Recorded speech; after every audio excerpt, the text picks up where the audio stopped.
Hi everyone, this is Men's here, playing the Tier 5 Premium Russian Heavy Tank, the Churchill III, here on Pearl River. Now, Churchill III, its armor is pretty good for a Tier 5 Heavy Tank, but the flat turret front is a very big weak spot, and while it's gun, it does have a high rate of fire, and it has a very high amount of DPM. It really lacks in the penetration department at times and damage per shot, which it's nice that it doesn't see above tier 6 tanks, but for a heavy tank gun it doesn't exactly have a punch that you would like. Okay, now for this map I'm going to be sticking to the center just because Churchill's very slow. I don't want to go too far south or too far north to where I'm not exactly able to get back to base or to the other side of the map. The Churchill III, a lot of people like it because even though it's a tier 5 premium, it does make a lot of credits. You just have to avoid firing too many APCR shells, but I still carry a lot of them because at times I would rather win and you still break even. But it has a very high modifier for the experience, so you're gonna rack in a lot of experience for this thing for doing a lot less than you would need to do in other tanks. So it's something that it's pretty much proven that it has a higher experience gain than other tanks at tier 5 for premiums, but the developers won't exactly come out and admit it at times. But in this tank, you can expect to get a lot of experience if you do pretty well on it.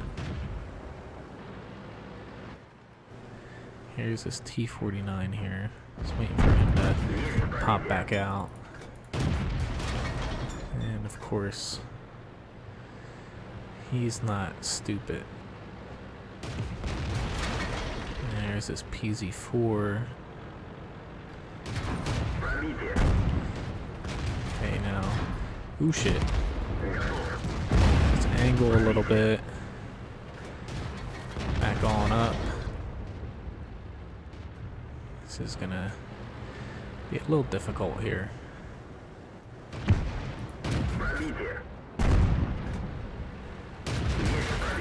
Yeah, I see you, PZ-4.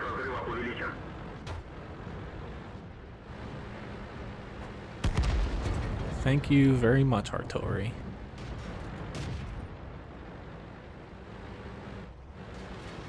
Now there's this KV-1 here. I've got to be careful fighting him. He is a... I don't know if he has the derp gun, but whatever gun he has, it can hurt me.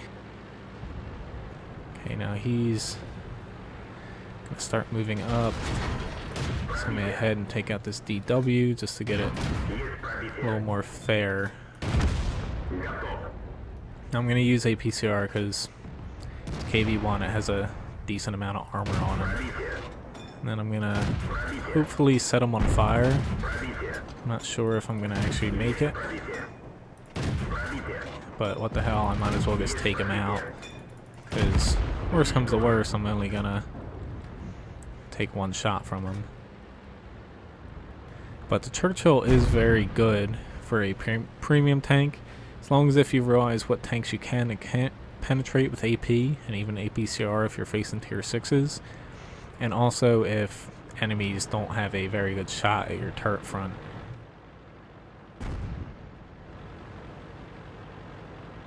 Okay, now where's this pesky artillery?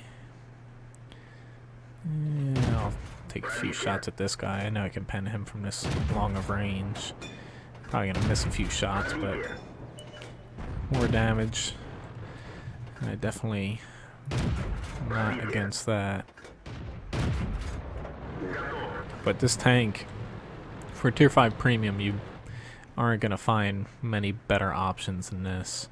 And since it makes you a lot of credits, it's very good in that regard, because for crew training you get a lot more experience for them per battle than other tanks at tier 5. Now, hitting things at long range isn't exactly its strong suit. Ah, crap. I wish I finished them off, but still, a win's a win. And basically, you don't want to fight more than one tank at a time in this, because even though you have a high rate of fire, people can just hit your turret front and still basically kill you before your DPM kicks in, because you have a low damage per shot value. Overall, Mastery Badge First Class, high caliber. As far as damage goes, 1,460. Experience-wise, easily almost doubled the second place, and as you see, he didn't do that much less damage than I did. He did a bit less, but still, you can really tell that you gain a lot more in this tank than other tanks as far as experience go, and destroyed 4 enemy tanks. I only blocked 210 damage, and I assisted with 263. That already definitely helped me out by taking the medium out. And as far as credits go, I didn't make a huge profit because I did fire a lot of APCR. As you're going to see here, your credit round's only 45 credits. So if you're basically mostly firing at medium tanks and non-heavy tanks, which I didn't need to use APCR against that DW and also the KV-1 side. I just wanted to make sure and that I wasn't going to bounce, and I kept with APCR just because it was working well with me.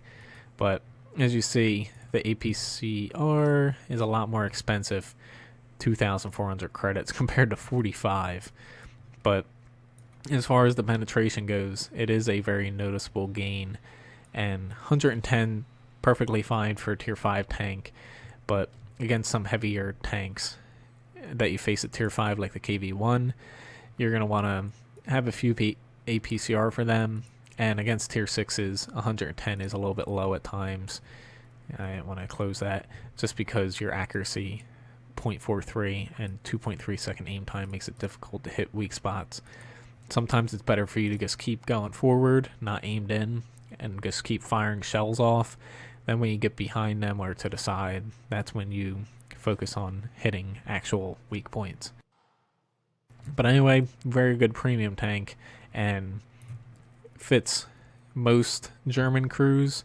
It's not going to fit, say, a full IS-7 crew, because as you see here, the KV-5 can fit a full IS-7 crew, except for it doesn't need a radiator operator, but it will fit most Russian heavy tank crews pretty well, which is nice. But KV-5 is definitely the best for that because it has the most crew slots.